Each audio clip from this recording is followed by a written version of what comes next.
गोष्ट खऱ्या प्रेमाची भाग 3. इकडे विभाताई विकीच्या रूममध्ये आल्या. विकी, झोपलास बेटा? रागवलास का माझ्यावर? त्या काळजीने म्हणाल्या. आई, तुला माहीत आहे, केवळ तुझ्यासाठी मी त्या मुलीशी लग्न केले आहे. तू मला इमोशनल ब्लॅकमेल करून माझ्याकडून होकार मिळवला. त्या मुलीने तुझा जीव वाचवला, नाहीतर माहीत नाही त्या दिवशी काय झालं असतं. अन्यथा मी त्या मुलीशी कधीच लग्न केलं नसतं. पण आई, आता यापेक्षा जास्त काही अपेक्षा माझ्याकडून करू नकोस प्लीज, तो आईकडे पाहत म्हणाला. विकी, अरे ती मुलगी स्वतःचं घर सोडून आपल्या घरी आली आहे. किमान तिच्याशी नीट बोल तरी, विभाताई त्याला समजावत होत्या. आई प्लीज, मी थकलोय, मला झोप येते, तो बोलणं टाळण्याच्या उद्देशाने म्हणाला. ठीक आहे, आपण नंतर बोलू, विभाताई म्हणाल्या. त्यांना ठाऊक होतं की विकी सध्या नाराज आहे. नंतर सगळं काही ठीक होईल. गुड नाईट, तूही आराम कर. विकीने उठून आईला मिठी मारली व तोंडावर घेऊन झोपला. त्याला गुड नाईट म्हणून विभाताई रूमबाहेर येऊन त्यांच्या रूमकडे निघाल्या. तेथे त्यांना शोभाताई भेटल्या. ताई, तुला नाही वाटत की विकीचं लग्न जान्हवीशी करून आपण चुकीचं केलं आहे? त्या मुलीने किती स्वप्न पाहिले असतील आपल्या पतीबद्दल. आज ना उद्या तिला समजणारच आहे की तिचा पती तिला पत्नी मानतच नाही. काय वाटेल तिला? शोभाताई काळजीने म्हणाल्या. शोभा, अगं आई कधी आपल्या मुलाच्या भवितव्यासाठी वाईट निर्णय घेत नाही. त्या दिवशी मी जान्हवीला पहिल्यांदा पाहिले, तिने ज्या निस्वार्थीपणे माझी मदत केली, तिला वाटलं असतं तर तीही इतरांप्रमाणे मला मदत न करता निघून गेली असती. पण नाही, तिने माझी मदत करून माझा जीव वाचवला. तिला पाहताच मला समजलं होतं की माझ्या मुलासाठी मला अशीच मुलगी हवी आहे. म्हणून मी तिची माहिती काढली व तिच्या मामाच्या घरी तिला मागणी घालायला गेले. त्या घरातील इतर लोक मला चांगली वाटली नाहीत, पण ही मुलगी मात्र खूप प्रेमळ, समंजस व निरागस आहे. तू बघच, एक ना एक दिवस ती आपल्या प्रेमाने विकीचं मन जरूर जिंकून घेईल. फक्त आपण त्याला थोडा वेळ देण्याची गरज आहे. सगळं काही ठीक होईल, विभाताई आशेने म्हणाल्या. लवकरात लवकर सगळं सुरक्षित हो, हीच अपेक्षा आहे. शोभाताईने सहमतीने मान हलवली. दुसऱ्या दिवशी जान्हवीला नेहमीप्रमाणे सकाळी लवकर जाग आली. तिने डोळे उघडून पाहिले आणि ती डचकलीच. नवीन रूम, नवीन जागा पाहून क्षणभर डचकली, पण लगेच सावरली. आता आपण विवाहित आहोत, आपल्या सासरी आहोत. पटकन उठून ती बाथरूममध्ये गेली. आंघोळ वगैरे आवरून ती बाहेर आली. तिने मस्त अबोली रंगाची साडी घातली होती. हलकासा मेकअप केला होता. ती खूप फ्रेश दिसत होती. इतक्यात नुपूरही उठली. वहिनीला गुड मॉर्निंग म्हणून तीही बाथरूममध्ये गेली. इतक्यात दारावर कुणीतरी नॉक केलं. दार उघडून पाहते तर विभाताई होत्या. आई, मी खाली येतच होते, जान्हवी घाबरून म्हणाली. कारण घरी उठायला उशीर झाल्यावर मामी तिला खूप बोलायची. जान्हवी, हे तुझं हक्काचं घर आहे, घाबरू नको, निश्चिंत होऊन राहा. अगं, रोज इतक्या लवकर उठायची काही गरज नाही, निवांत उठत जा. आज फक्त पूजा आहे म्हणून लवकर आवरून घे. आणि आज तुला पहिल्यांदाच किचनमध्ये जाऊन काहीतरी गोड पदार्थ बनवायचा आहे, विभाताई प्रेमाने म्हणाल्या. हो आई, माझी तयारी झाली आहे, मी लगेच खाली येते. आणि आज मी खीर बनवली तर चालेल? जान्हवी विचारत होती. अगं हो, खीर सगळ्यांना आवडते, खास करून विकीला, त्या म्हणाल्या. विकीचं नाव ऐकून जान्हवीच्या छातीत धडधड वाढली. कसंबसं हसत तिने त्यांना होकार दिला.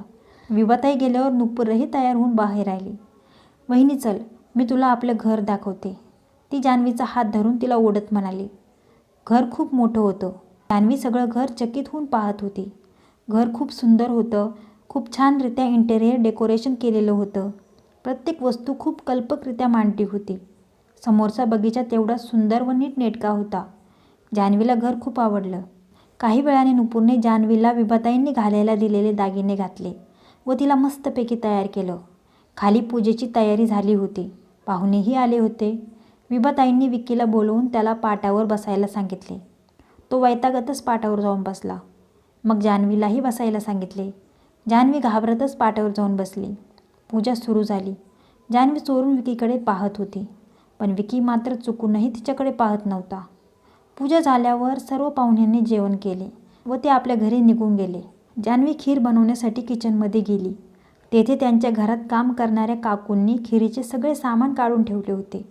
जान्हवीने खीर बनवायला सुरुवात केली. काही वेळाने विभाताई किचनमध्ये आल्या. वा, काय मस्त घमघमाट सुटला आहे खिरीचा, सगळे आतुरतेने वाट पाहत आहेत, त्या कौतुकाने म्हणाल्या. आई, खीर तयार झाली आहे, मी लगेच बाहेर घेऊन येते. जान्हवीने खीर छोट्या छोट्या बोलमध्ये भरून बाहेर आली. तिने सगळ्यांना ती दिली. सगळ्यांनी त्या खिरीची खूप स्तुती केली. अरुणराव म्हणाले, बेटा, खीर अप्रतिम झाली आहे. तिने घरातील सर्व मोठ्या माणसांना वाकून नमस्कार केला. त्यांनी तिला गिफ्ट दिलं. पण विकी मात्र गुपचूप खीर खात होता. दादा, कशी झाली आहे खीर? वहिनीच्या हाताला चव आहे हो ना? नुपूर हसत म्हणाली. त्याने फक्त म्हणून प्रतिसाद दिला. त्याच्या त्या थंड प्रतिसादाने जान्हवीला वाईट वाटले, पण ती काहीच बोलली नाही. विकी बेटा, तू आणि जान्हवी काही दिवस बाहेर फिरून या. मी राजला तिकीटं बुक करायला लावतो, बाबा म्हणाले. बाबा, सध्या मला बाहेर जायला जमणार नाही. तुम्हाला तर ठाऊक आहे, सध्या कामाचा खूप लोड आहे आणि त्यामुळे ते शक्य नाही, तो म्हणाला. अरे बेटा, कामाचं आम्ही बघून घेऊ, तू कशाला काळजी करतोस?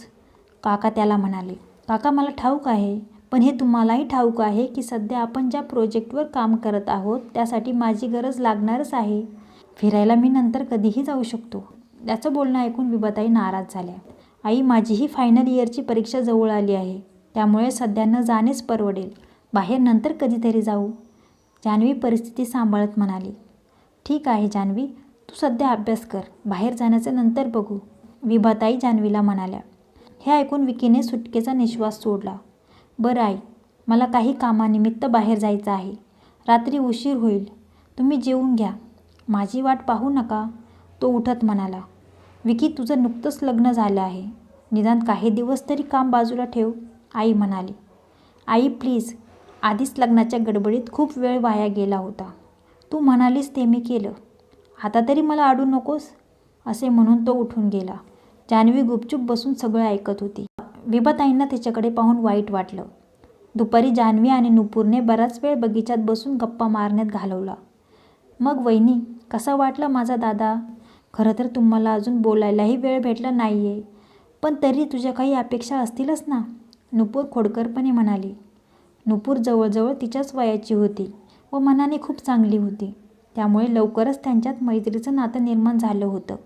ते आताच कसं सांगू, पण हो, हळूहळू एकमेकांना समजून घ्यायला लागल्यावर सगळं काही ठीक होईल, जान्हवी स्माईल देत म्हणाली. वहिनी, मला खूप आश्चर्य वाटतं की लग्न होईपर्यंत तू दादाला बघितलंही नव्हतं. मला तर नसतं जमलं असं.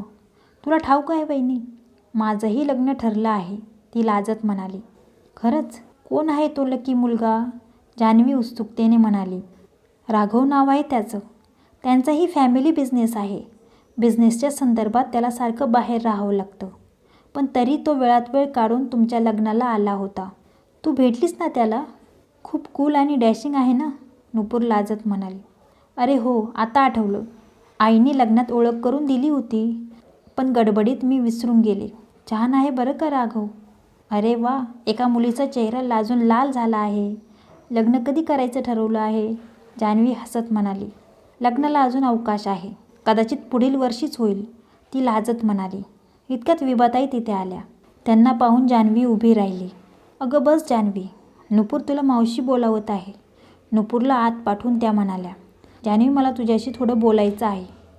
आई बोला ना, जान्हवी काळजीने म्हणाली. जान्हवी, मला ठाऊक आहे तुला विकीचं वागणं पाहून खूप वाईट वाटतंय. तू तुझ्याशी नीट वागतही नाही आहे. तो कदाचित तुझ्याशी अजून बोललाही नसेल, मला या गोष्टीचा खेद आहे. पण जान्हवी, मनाने वाईट नाही आहे गं माझा विकी. सध्या तो नाराज आहे. मीच त्याला लग्नासाठी होकार द्यायला लावला होता, कारण मला त्याच्यासाठी तुझ्यासारखी समंजस आणि जबाबदार मुलगी हवी होती, जी त्याला समजून घेऊन त्याला सगळ्या वाईट गोष्टींपासून दूर ठेवेल, त्याच्यावर मनापासून प्रेम करेल. मला खात्री आहे की तू त्याला हँडल करू शकतेस. आता सगळं तुझ्या हातात आहे जान्हवी, समजून घेशील ना त्याला?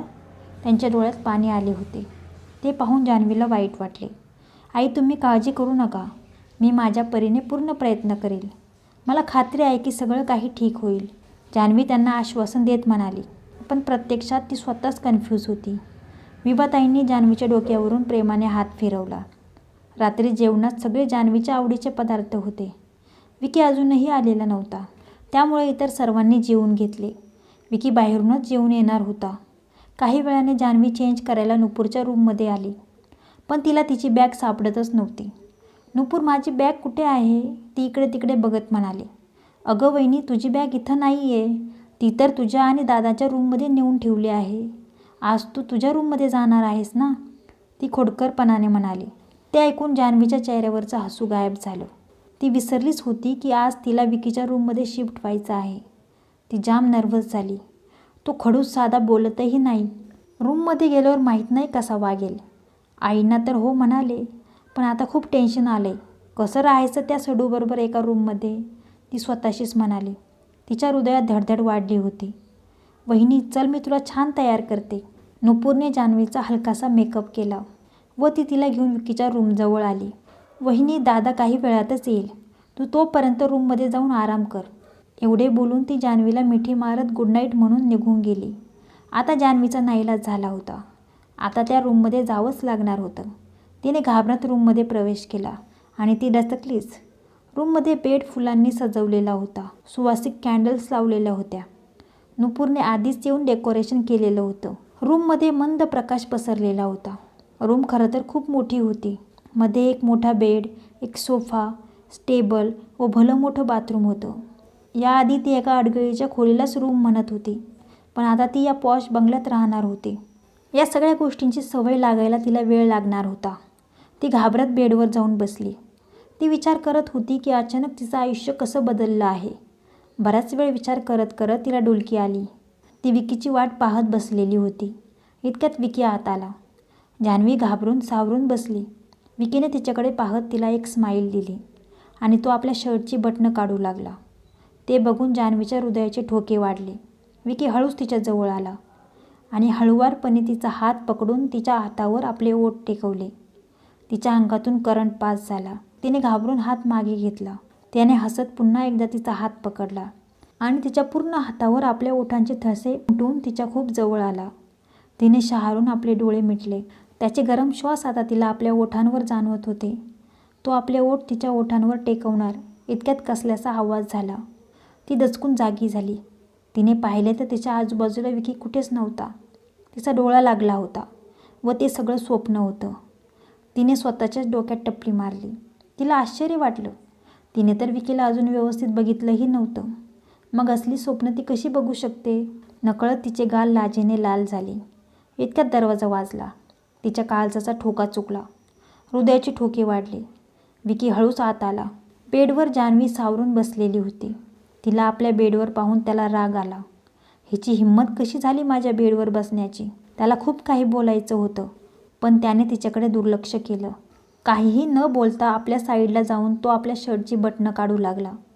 जान्हवी चोरून त्याच्या हालचाली न्याहाळत होती. मंद प्रकाशात त्याच्या चेहऱ्यावरचे हावभाव तिला दिसत नव्हते.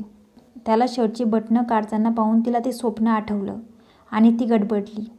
तिने नकळत बेडशीट हातात घट्ट पकडलं. खरंच जर त्याने आपल्या इतक्या जवळ येण्याचा प्रयत्न केला तर काय असेल आपली प्रतिक्रिया? तिचे हातपाय कापायला लागले होते. तिला काही सुचेना झालं. क्रमशः कसा वाटला आजचा भाग? कमेंट्समध्ये जरूर कळवा.